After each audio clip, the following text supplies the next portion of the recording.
ಸಿದ್ದರಾಮಯ್ಯನವರ ಸರ್ಕಾರದಲ್ಲಿ ಹಣ ಇಲ್ಲ, ಗ್ಯಾರಂಟಿ ಯೋಜನೆಗಳನ್ನು ಮಾಡಿಬಿಟ್ಟು ಅಭಿವೃದ್ಧಿ ಕೆಲಸಗಳಿಗೆ, ನೀರಾವರಿ ಕೆಲಸಗಳಿಗೆ, ಇತರ ಮೂಲಭೂತ ಸೌಕರ್ಯಗಳನ್ನು ಒದಗಿಸಿಕೊಡ್ತಕ್ಕಂಥದ್ದಕ್ಕೆ ಹಣ ಇಲ್ಲ ಅಂತಕ್ಕಂಥ ಮಾತುಗಳನ್ನು ಹೇಳ್ತಾ ಇದ್ದಾರೆ. ಅದು ಅಪ್ಪಟ ಸುಳ್ಳು, ಅಪ್ಪಟ ಸುಳ್ಳು.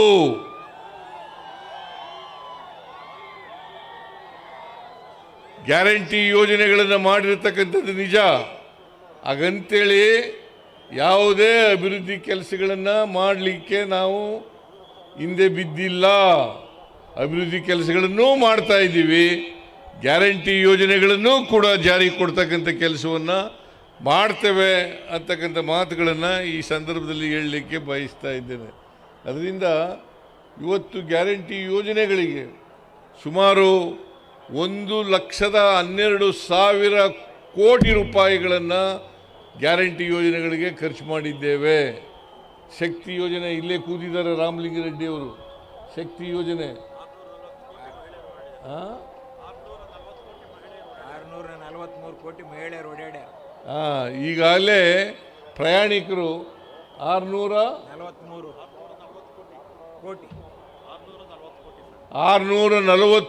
ಕೋಟಿ ಮಹಿಳೆಯರು ಉಚಿತವಾಗಿ ಪ್ರಯಾಣ ಮಾಡಿದ್ದಾರೆ. ಸುಮಾರು 16,000 ಕೋಟಿ ರೂಪಾಯಿಗಳನ್ನು ಶಕ್ತಿ ಯೋಜನೆಗೆ ನಮ್ಮ ಸರ್ಕಾರ ಖರ್ಚು ಮಾಡಿದೆ.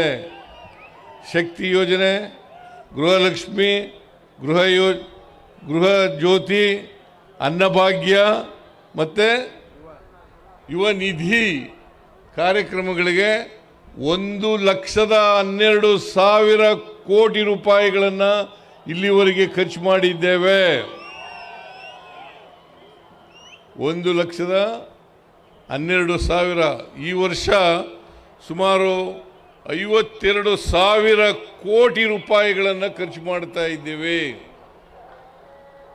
ಅದರಿಂದ ಇವತ್ತು ಕರ್ನಾಟಕ ರಾಜ್ಯದ ಅಭಿವೃದ್ಧಿಯನ್ನು ಮಾಡಬೇಕು ಅಂತಕ್ಕಂಥದ್ದು. ಯಾಕಂತಂದರೆ ಕರ್ನಾಟಕದಲ್ಲಿ ರಾಜಸ್ಥಾನ ಬಿಟ್ಟರೆ ಇಡೀ ದೇಶದಲ್ಲಿ ಕರ್ನಾಟಕ ನಂಬರ್ 2 ಸ್ಥಾನದಲ್ಲಿ ಇರ್ತಕ್ಕಂಥ ಒಣಭೂಮಿ ಹೆಚ್ಚು ಇರ್ತಕ್ಕಂಥ ಪ್ರದೇಶ ಕರ್ನಾಟಕ. ಆದ್ದರಿಂದ ಕರ್ನಾಟಕದಲ್ಲಿ ನಾವು ಹೆಚ್ಚು ನೀರಾವರಿ ಪ್ರದೇಶವನ್ನು ಮಾಡಬೇಕು, ಅದರಿಂದ ಹೆಚ್ಚು ಜನರಿಗೆ ನೀರನ್ನು ಕೊಡಬೇಕು, ಹೆಚ್ಚು ಭೂಮಿಯನ್ನು ಹಸಿರು ವಲಯವನ್ನಾಗಿ ಮಾಡಬೇಕು ಅಂತಕ್ಕಂಥದ್ದು ನಮ್ಮ ಉದ್ದೇಶ. ಅದನ್ನು ಮಾಡ್ತಾ ಇದ್ದೀವಿ ಅಂತಕ್ಕಂಥ ಮಾತುಗಳನ್ನು ಹೇಳಲಿಕ್ಕೆ ಬಯಸ್ತಾ ಇದ್ದೇನೆ. ಅದರಿಂದ ಸಿಂಧನೂರು ಒಂದೇ ಅಲ್ಲ, ಇಡೀ ರಾಜ್ಯದಲ್ಲಿರ್ತಕ್ಕಂಥ ಎಲ್ಲ ನೀರಾವರಿ ಯೋಜನೆಗಳನ್ನು ಇವತ್ತು ಚುರುಕುಗೊಳಿಸ್ತಕ್ಕಂಥ ಕೆಲಸವನ್ನು ಮಾಡ್ತಾ ಇದ್ದೀವಿ. ಅಪ್ಪರ್ ಕೃಷ್ಣ ಮೂರನೇ ಹಂತ ಅದು ಕೇಂದ್ರ ಸರ್ಕಾರ ಇನ್ನೂ ಕೂಡ ಗೆಜೆಟ್ ನೋಟಿಫಿಕೇಷನನ್ನು ಮಾಡಿಲ್ಲ. 2013ರಲ್ಲೇ ಅದು ಇತ್ಯರ್ಥ ಆಗಿ ನಮಗೆ ನ್ಯಾಯ ಸಿಕ್ಕಿದ್ರೂ ಕೂಡ 173 TMC ನೀರನ್ನು ಬಳಸ್ಕೊಳ್ತಕ್ಕಂಥ ಕೆಲಸ ಆಗಬೇಕಾಗಿದೆ. ಅದನ್ನು ಬಳಸ್ಕೊಳ್ಳಿಕ್ಕೆ ನಾವು ತಯಾರಾಗಿದ್ದೀವಿ. ಆದರೆ ಕೇಂದ್ರ ಸರ್ಕಾರ ಗೆಜೆಟ್ ನೋಟಿಫಿಕೇಷನನ್ನು ಮಾಡಬೇಕು.